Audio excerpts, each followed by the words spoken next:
We welcome you to this roundtable discussion, organized in conjunction with our upcoming exhibition, Medieval Women, Subjects and Makers of Art. Before we start, I'd like to briefly introduce our three speakers.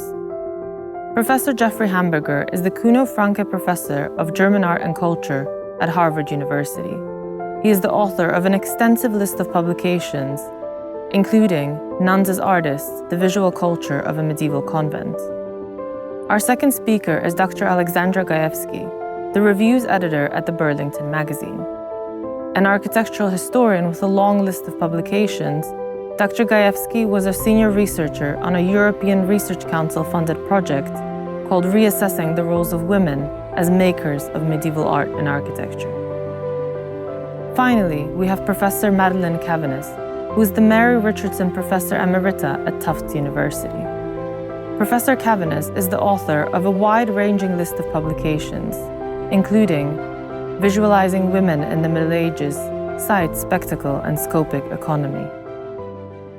So I would just like to start by asking what led you to research medieval women. And this question was really inspired when I read the introduction to Jeffrey's book, because you go into the story of the fact that this topic almost came to you rather than the other way around.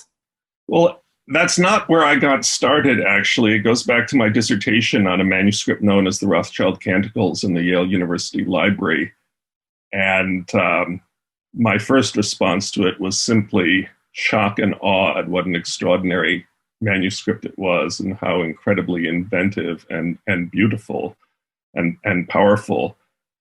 And don't ask me why, but I felt instinctively from the start that it must have been made for a woman. There was some controversy about that after I published my book, but it's now been shown incontrovertibly that it was in fact made for a female religious.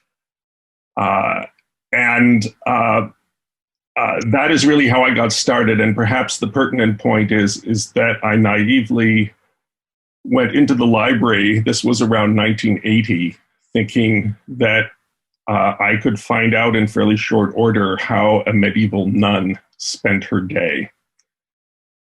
And the lack of literature was astonishing. It's hard for us to believe now, several generations later, that would have been the case. But apart from such classics as the great work of Eileen Powers and other historians such as that, there was hardly any work done on medieval religious women, certainly paltry compared to that which had been done on monks.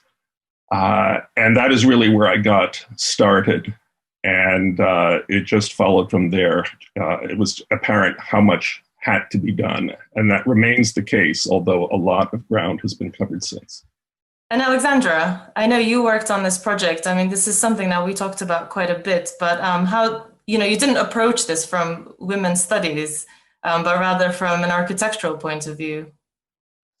I was working on Melun in France on a project on the city and its environment. And my task was to look at the architecture of Le Lys, of the Abbey Church, and the patron is Blanche of Castile. And from Le Lys, I came to Maubuisson. And it was then thanks to that study, really, that Thérèse Martin approached me and asked me would I like to be part of her team to research women as makers in the Middle Ages, which was just the most wonderful thing that ever happened to me. And with it, all the women. And yes, indeed, none of us on our team, the whole team, with all the workers who were occasionally there, was a big team. None of us came from gender studies. We all came through history or art history and had found the women and their art. Yeah, and Madeline, this is a story I don't think I know, so... I basically trained in archaeology and anthropology first, and then literature. And I didn't care for archaeology because I don't like holes in the ground. And I discovered pretty soon that I really like going up ladders and scaffolds and looking at stained glass. It was at first just a love of mine. So then I went to France and trained in monumental arts with the French art historians. And by the 70s, when I was teaching, a number of colleagues were doing courses on women because it was sort of being demanded. And I thought, well, they're looking for power of women, and that Eleanor of Aquitaine, Joan of Arc, Virgin Mary, perhaps, but who is there? That's not much fun. And I think in 1983, when Marina Warner's book, The Loan of All Her Sex, came out, I realized that gender studies was a very rich field where we could look sociologically at the hegemonic differences formed between different groups of people and where women were situated in medieval society, in part through art, of course, the affective power of art, the power of images to maintain an anchor difference between groups. That's, I think, really been a motif of my work ever since. By the 1990s, certainly gender theory was one of the most fast-moving and exciting areas of the humanities. And I must say I scrambled to catch up with that. I spent a year doing nothing but reading feminist theory, and it could have been another PhD. But I wanted also to mention what Alexandra referred to, which is the teamwork that women do.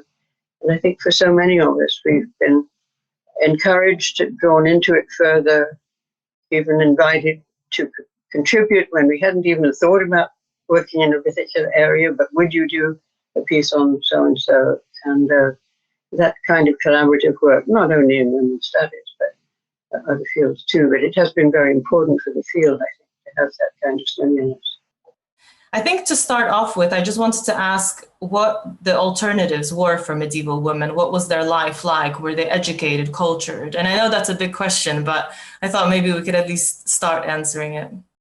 If I could wade in, and then others will have much to say. Of course, it's a very mixed picture and depends when and where. But for the most part, the women we tend to forget about, I think, led a pretty tough life of going through childbirth multiple times, many of them dying young. They did the hard manual work in the fields and cooking in the home. They entered markets after 1200 when there was a money economy to have some, let's say, public jobs in public spaces like ale making or taking over their husband's business. But we don't know really so much, and we don't have many representations of women. Calendar pictures may show women bringing in the harvest and so on, but they're often highly romanticized and not as ragged and poor as we have to imagine they really were, and men too, incidentally. And I think the monastic house for women was one of the few means of support for women who remained unmarried. There wasn't really much other avenue. And it was very significant. And depending on the era and where, they could be educated to a high level, I would say, particularly in the 12th century. And I would add, picking up on what Madeline said, for example, about childbirth, it's important to remember that marriage would not necessarily have been an attractive option. Not only was it dangerous, but at least in the aristocratic class, and if we're talking about works of art, we are dealing primarily with the aristocratic class until late in the Middle Ages. These were not love matches. They were dynastic matches or matches made in the pursuit of property. And therefore, entering a convent, not that every nun had a strong religious vocation, some of course did, and female religious movements become a particularly potent force beginning in the later 12th century and into the 13th century. But for many women, entering the monastic life was in fact an attractive option, also because that was the sphere in which they could in fact exercise greater agency. We tend to have stereotypes about nuns being meek and mild, but in the early Middle Ages, canonesses who could hold on to private property exercised enormous influence, and many of them wielded considerable power within dynastic contexts. And even into the late Middle Ages, monastic women did have a great deal of agency. And I think it's also important to remember that through much of the Middle Ages, leaving aside the scholastic sphere, women were often more educated than men. At aristocratic courts, women were very often the important patrons of courtly literature. As in the 18th century, when women readers played an important role in the birth of the modern novel, so too in the Middle Ages, when it came to romance and epic, women were very often the prime movers. So we have to bear in mind that there were all kinds of restrictions placed on women, and misogyny was a powerful force in the Middle Ages, that many women exercised much greater agency than our stereotypes often lead us to believe. If we learned something, I think, in our project, well, it was that generalizations don't help, really. To say something was a certain state, women didn't have something, men had more, only leads us so far, because there were always cases like Eloise in the 12th century, Christian de Pizan in the 14th. And to regard these exceptions to a rule just doesn't bring us forward. They were part of the whole picture. Each woman had what Amalie Fössel called in her inspiring study on German queens and empresses, Handlungsspielräume, with the German word. We use, in our project, we use the word the margin to act. And this margin to act, they could use in different ways. And so I think we need, before we try to make rules, we need to look at the individual cases. One of the questions that I've been asking myself as I've been doing, research for the show is how women would have perceived some of the images that they would have seen. And specifically, to some of these saints, St. Clare, St. Barbara, St. Catherine of Alexandria, who to us, may seem to be defying their husbands or their fathers. They almost seem rebellious. How would those sorts of narratives or images have been understood by women, but also by men in the Middle Ages? Of course, as far as texts are concerned, the most transgressive behavior is, am I right to say, often in the early hagiographies of women who, or at least of women who were said to live in the early period, being persecuted under the Romans, Diocletian. So evidently these texts were written in Latin, often for monastic audiences, not generally, initially at least, for a broader public.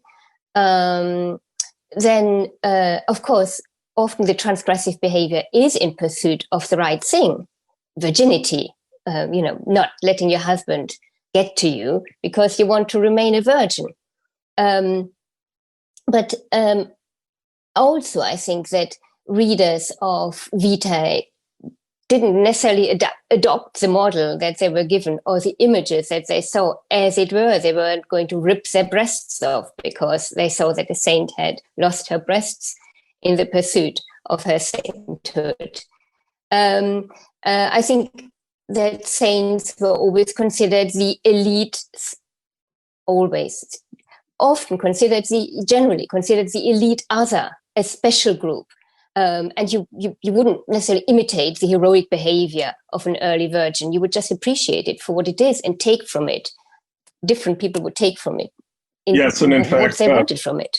Medieval theologians actually drew a distinction between imitation and admiration, so that it was possible to admire a saint without copying it literally. There are fascinating instances from the late Middle Ages, particularly in the context of the Imitatio Christi, the imitation of Christ, where many aspiring saints, living legends, if you will, and many women amongst them seek to imitate in a very literal fashion, which was sometimes considered a dangerous and transgressive phenomenon that had to be reined in and controlled, particularly if it took place outside the walls of a monastery.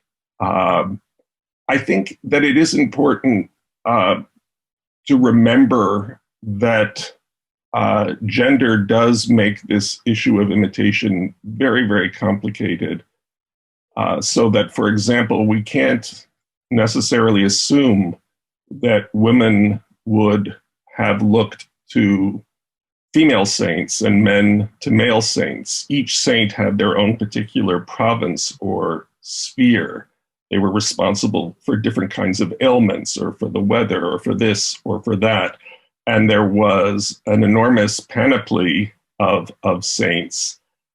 So, for example, if you were to look at the prayer books that you are including in your exhibition and go to the litany, you would find long, long lists of saints. And the closer you get to the end of the litany, the more particularized those lists would become.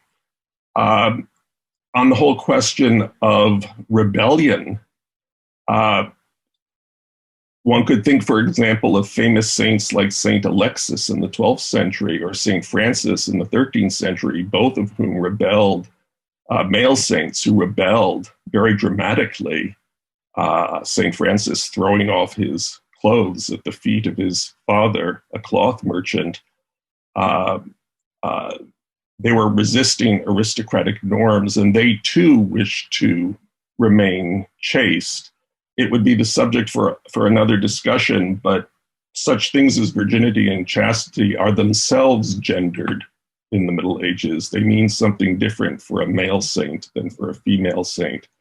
It's just to say that this is, again, tremendously complicated, and that the assumptions that we might be inclined to make don't necessarily hold. And one of the charges brought against us feminists early on, with people in the audience would say, but there was no feminism in the Middle Ages. Well, no, there wasn't. There was no history either in our sense of it. And I'm really suspect when I hear people suggest that anybody was for women's live in the Middle Ages. I mean, Christine de Pizan is the only person I can think of who dared to aggressively criticize the marriage system, and particularly abusive wives. But the resisting virgins were not just operating for themselves, of course. They had a great use in society. And in the economy of prayer, really nuns had a kind of use value, because their continuous round of prayer and their perhaps sanctity, as they proposed for Christina, could ensure the health and prosperity of the community. So I think having a holy anchorite attached to your abbey was quite a plus. Whether she was entirely happy in that cell was not our business to know.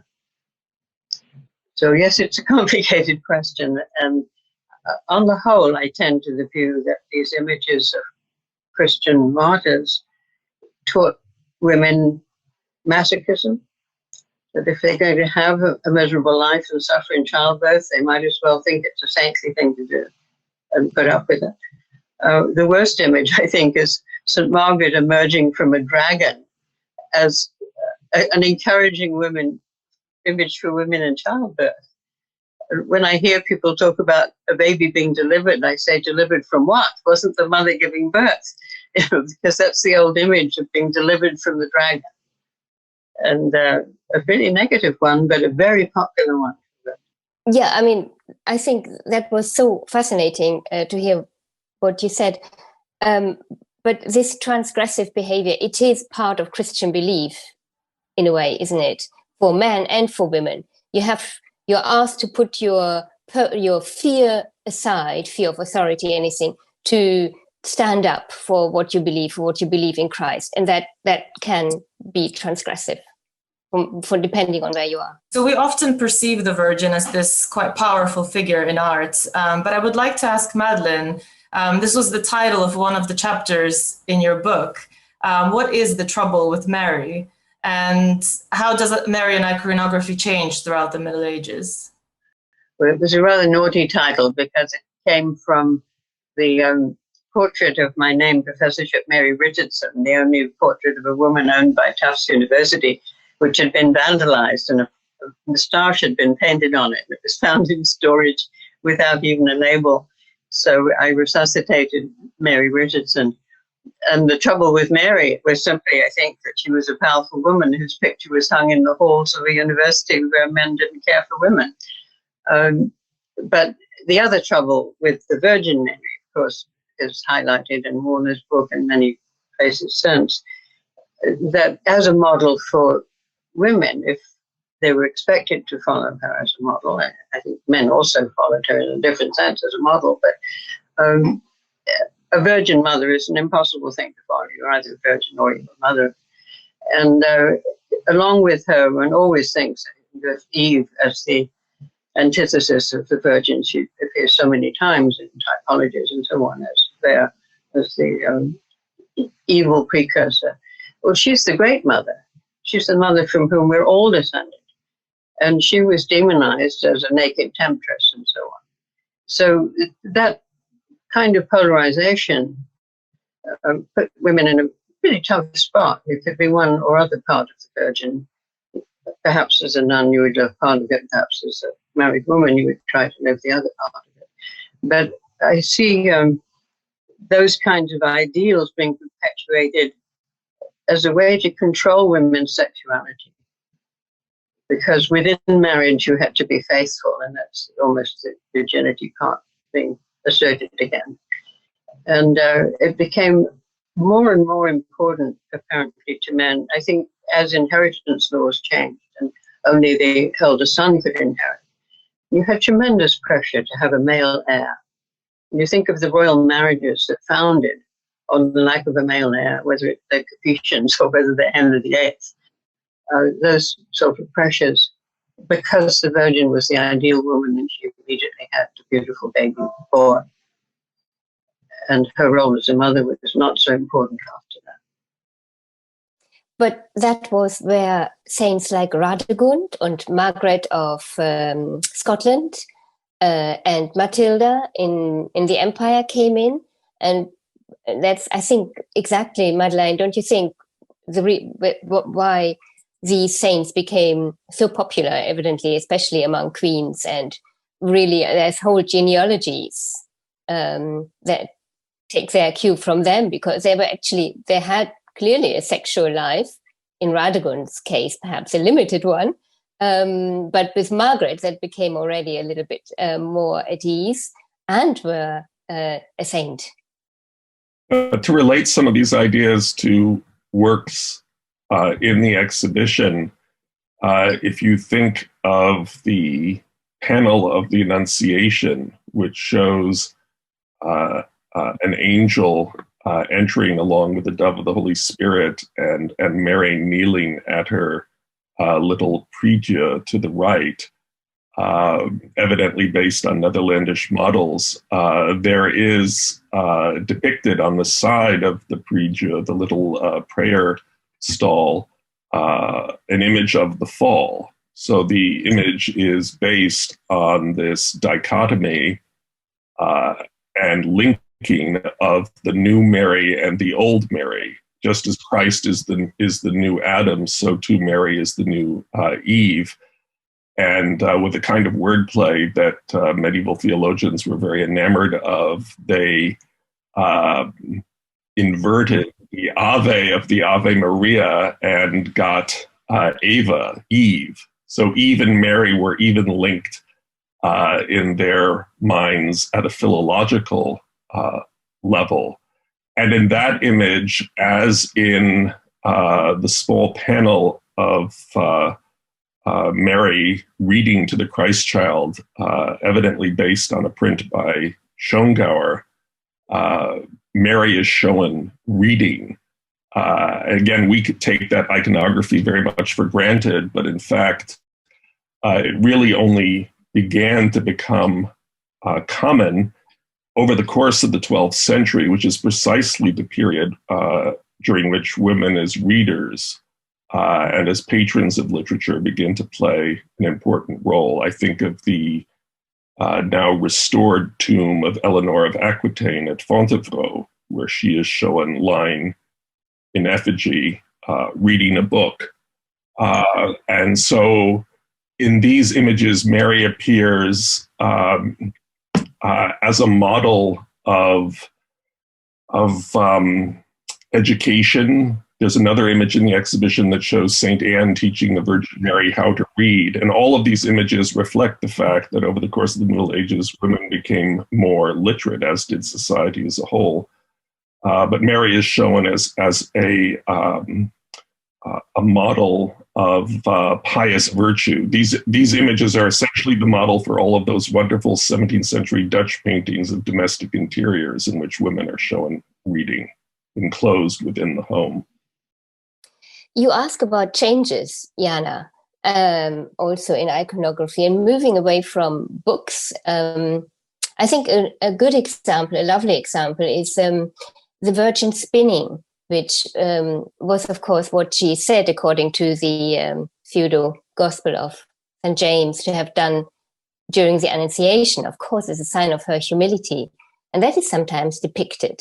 But we do get in the late Middle Ages and following also a text, the Vita Beatae Virginis Mariae from the 13th century, which describes her actually doing much more complex things, weaving gold and embroidering altar cloths. We do find that depicted then. And I'm thinking, do you know that little panel painting from the Abeck Stiftung in Regisberg? Yes. Where she's sitting in a circle of ladies, very elegantly dressed. And she is weaving, but in a very upper class way. And there's one of the ladies is clearly tablet weaving, another is gold weaving. So very much where the inside of an aristocratic palace at that stage. So there the Virgin has really changed from her mundane act of humility into doing something very aristocratic. And this is also a reflection of the ideal of ora et labora, prayer and work, and the notion that certain forms of work, including the making of images or the making of embroideries, I assume will come to tapestries eventually, that combination of prayer and work even allows the production of certain kinds of images, devout images, to be seen in itself as a form of prayer, as a gift to God. So there is a kind of ideology of pious work that infuses both these representations of work and the work itself. Now, I've been sort of thinking a little bit about the conversations around women as artists or as makers. And I think it's certainly expanded in recent decades. And with the Artemisia Gentileschi exhibition, which happened here in London at the National Gallery recently, this has been broadened to include Renaissance and Baroque art.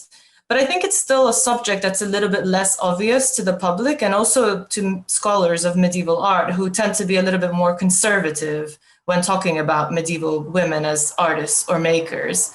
Why do you think that is? And should we be more courageous when adding to the story? And I wondered if Alexandra could first just mention, I use the word maker instead of artist, and this is really something that you've worked on. So I wonder if you could just kind of define that word for us.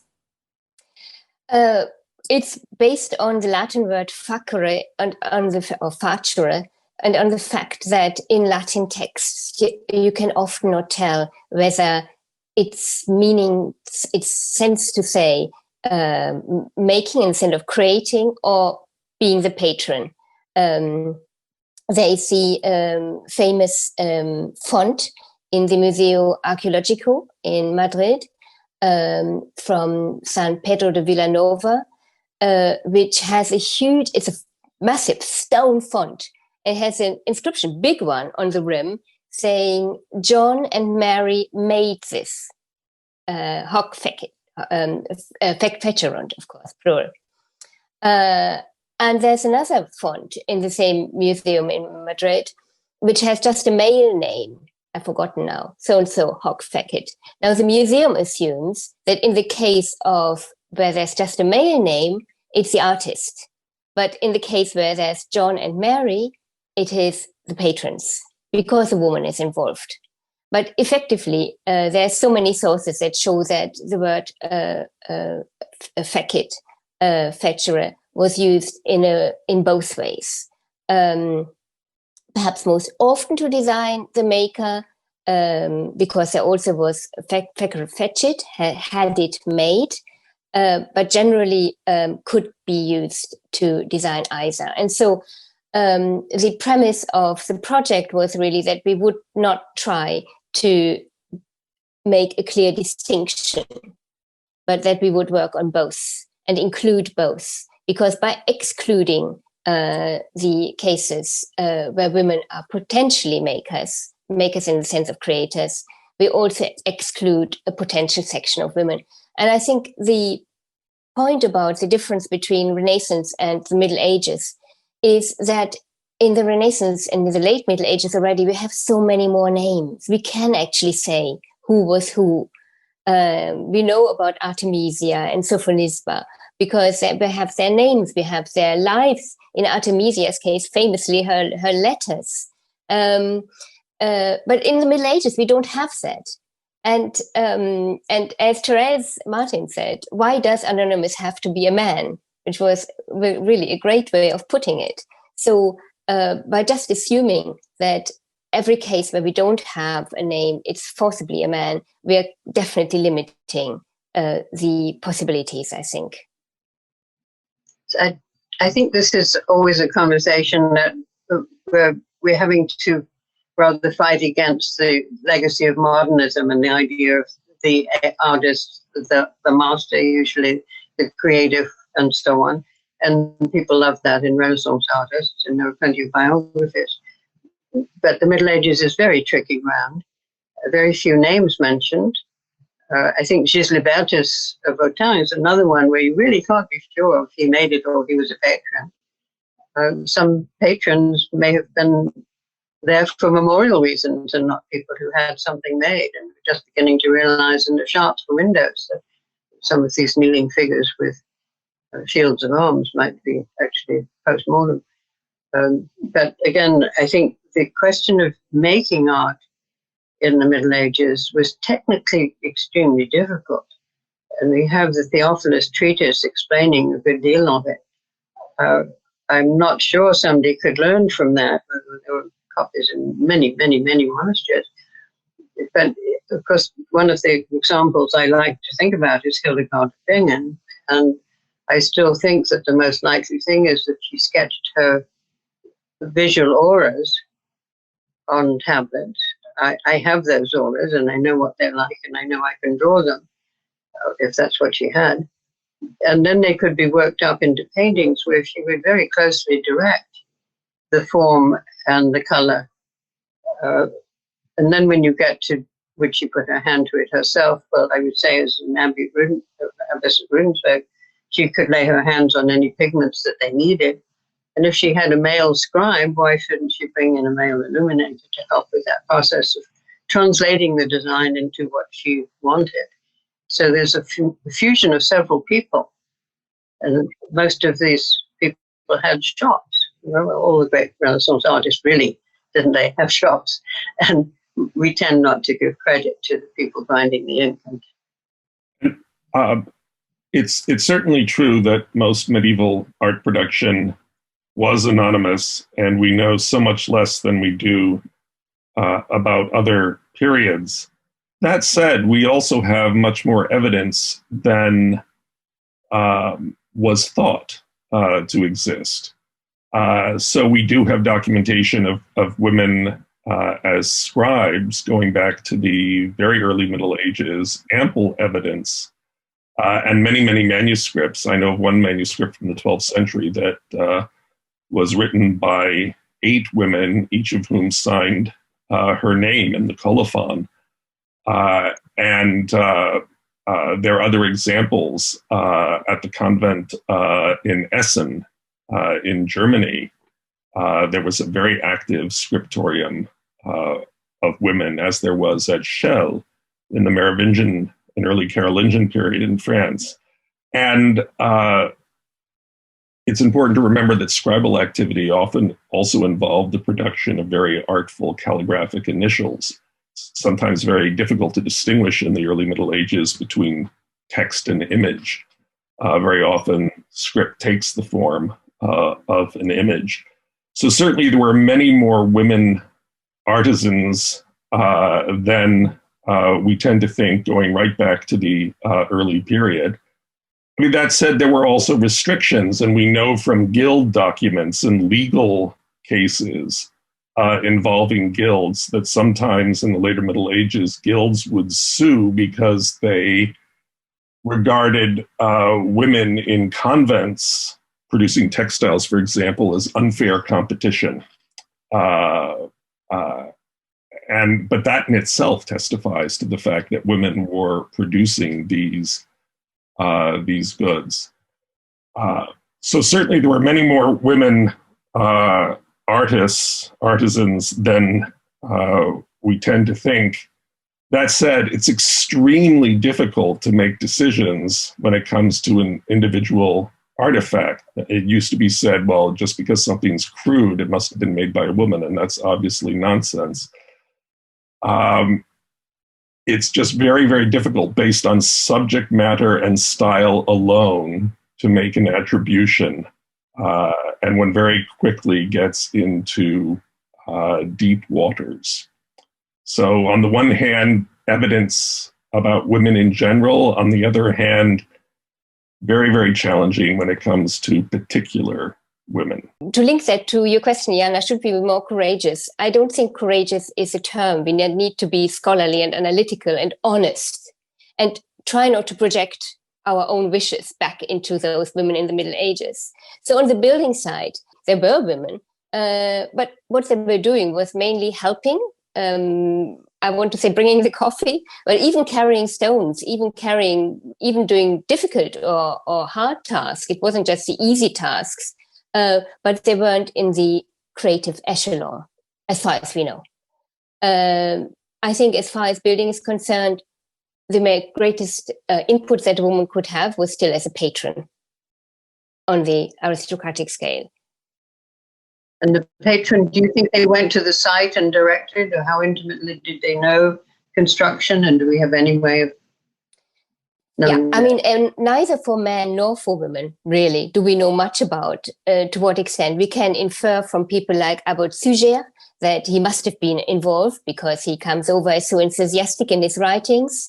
In the specific case that I worked on, Blanche of Castile, we know that when she started constructing Maubuisson, she went to the temple. She had an account created at the temple with Brother Gilles, and the account was for Richard de Toury, who is called Maître in the document, and who there's been, Kimpel and Zuccalla have talked about this, and others. The agreement, and I agree with the agreement, is that he was a supervisor and not actually a master mason. He would be the in-between.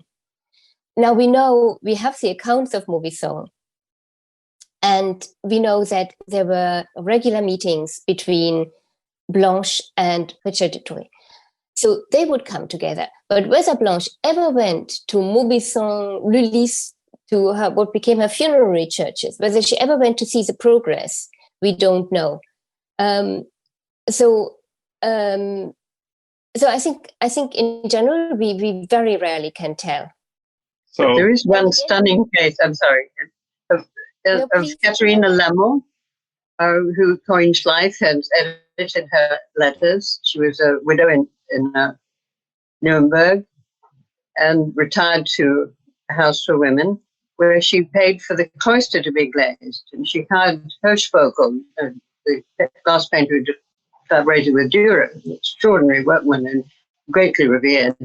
And she was absolutely bossing him around through letters, but we know that she must have seen some of the finished work before it was allowed to go in the building, because there's a fantastic letter where she says, "You made Christ look like a fat priest." And she says, "You didn't use a proper red in whatever garment."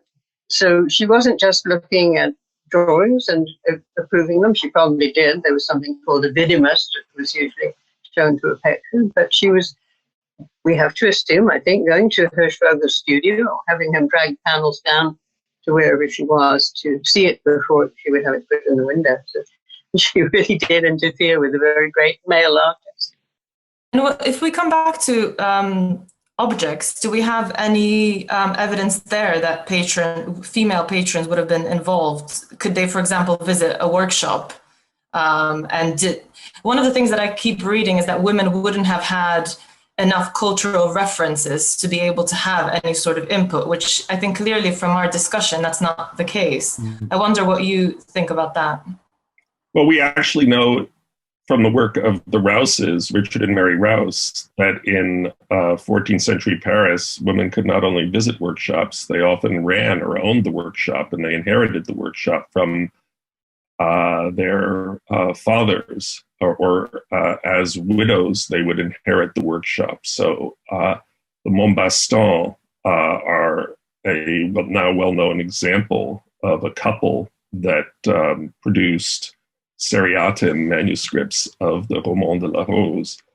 So certainly women were of a certain class were very well educated and informed. And they also had what we might call taste. In one instance that I worked on, the nuns of St. Walburg in Eichstätt, we know from correspondence that the nuns, one nun in particular, wrote to Nuremberg asking if they could be sent prints by Albrecht Dürer to serve as models. So they knew what was good. Actually, in this case, it wasn't a nun from St. Walburg, but from a nearby convent. They knew what was top of the line, and they wanted access to it, and they sought it out. That doesn't mean they necessarily got it, but they knew what was what. I think widows continuing a husband's business seems to be one of the patterns, as I mentioned before, in the money economy. But one stellar example that Corin's Life has looked at is Adam Kraft, the sculptor, whose widow continued his sculpting atelier.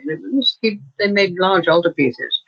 So I suppose that all the collaborators, artisans, stayed in place, whether all male or some women, we don't know. But she was apparently perfectly capable. And it might even raise the question whether in that kind of partnership, the wife hadn't been keeping the books and getting in the commissions and so on anyway. And so she was perfectly at home to continue the business as a widow. For the study, for the project, I collaborated with Stefanie Seeberg, and we chose the subject of embroideries for the very reason that we thought that women would have, in that case, a creative agency, which perhaps they also had in manuscript illumination, especially in a monastic context, but probably less in like men as well in an architectural context. But here was something that they were actually encouraged to do. That was something that was considered a virtue, that a necessity, typical of their womanhood, against activities that the Virgin would do. So whether, of course, that meant that women actually had workshops in their palaces.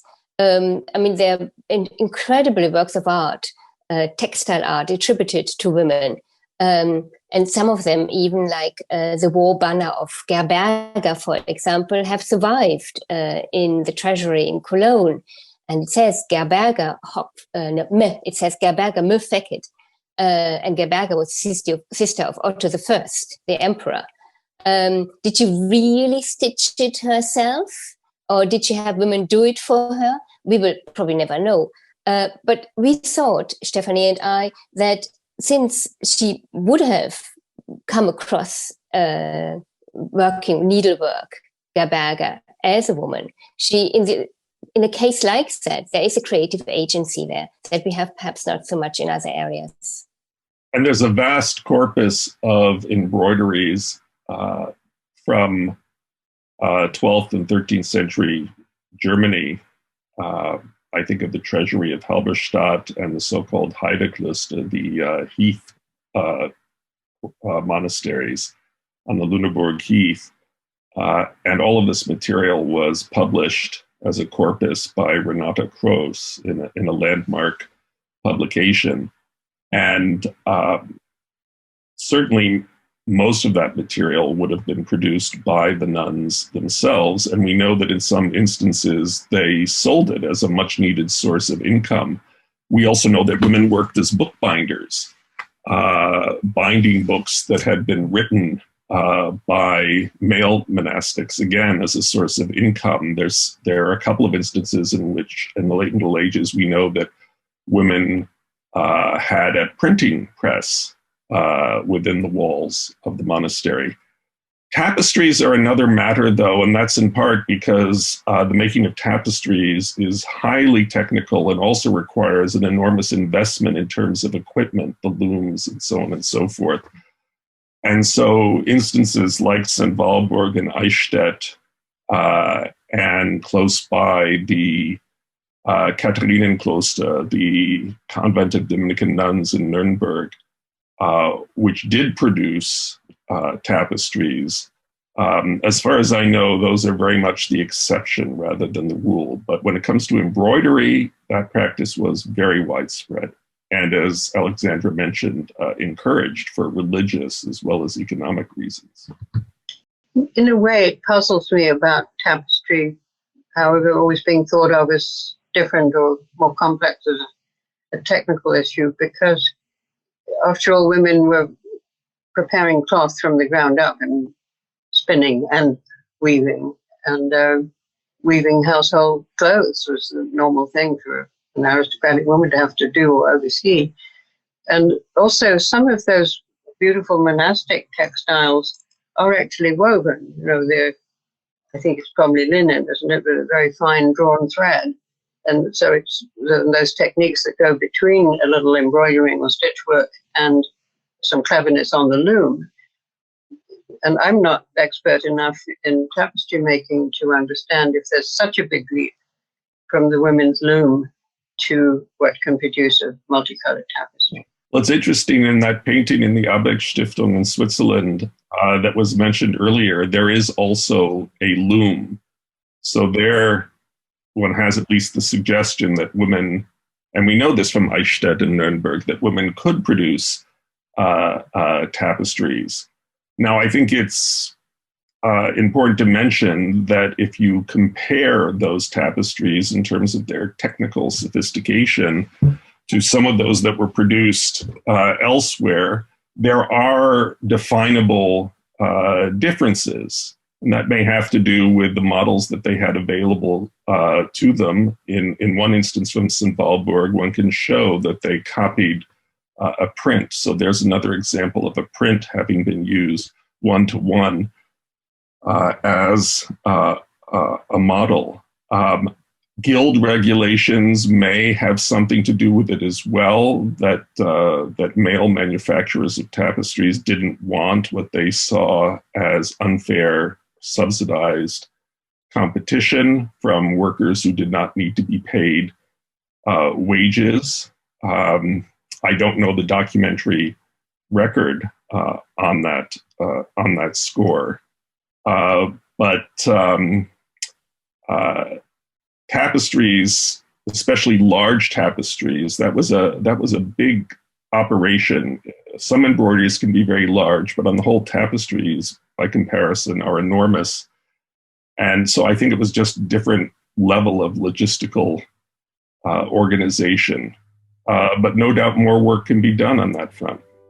All right, well, I think all that's left to say now is just thank you for your time, for your generosity with your knowledge. I think this has been really, really wonderful.